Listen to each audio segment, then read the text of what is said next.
Hello Ganofinians, this is your Ganofins here and welcome back to WordPress tutorials. In this tutorial of WordPress, I'm going to tell you about the media library. तो यहाँ पे आप देख सकते हैं एक option मिलता है आपको मीडिया का। तो जैसे कि अपन पोस्ट के बारे में बात कर चुके हैं काफी सारी, अब मीडिया के बारे में बात कर लेते हैं। तो ये मीडिया लाइब्रेरी है क्या?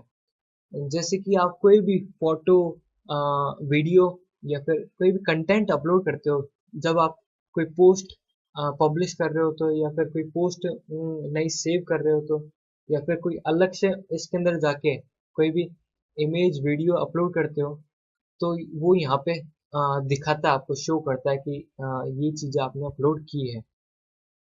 तो इस मीडिया लाइब्रेरी के अंदर जाके उन चीज़ों को आप एक्सेस कर सकते हो। अगर कोई फोटो इमेज डिलीट करना चाहते हो तो वो भी कर सकते हो। तो ये है मीडिया लाइब्रेरी आपकी। तो अब इसका व्यू देख सकते हो, मैंने काफ़ी सारी फोटोज ऐड कर रखी है यहाँ पे। इसका व्यू है ग्रिड व्यू। अब इसको लिस्ट व्यू में चेंज करना चाहो तो इस जैसे इस पे क्लिक करोगे तो as a list view appear होगी आपकी फोटोज।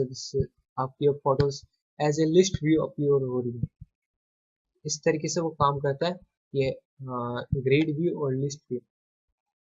और फिर है ये बल्क सेलेक्ट का। अगर सारी एक साथ सेलेक्ट करना चाहते हो तो सेलेक्ट, अब सारी एक साथ सेलेक्ट हो चुकी है।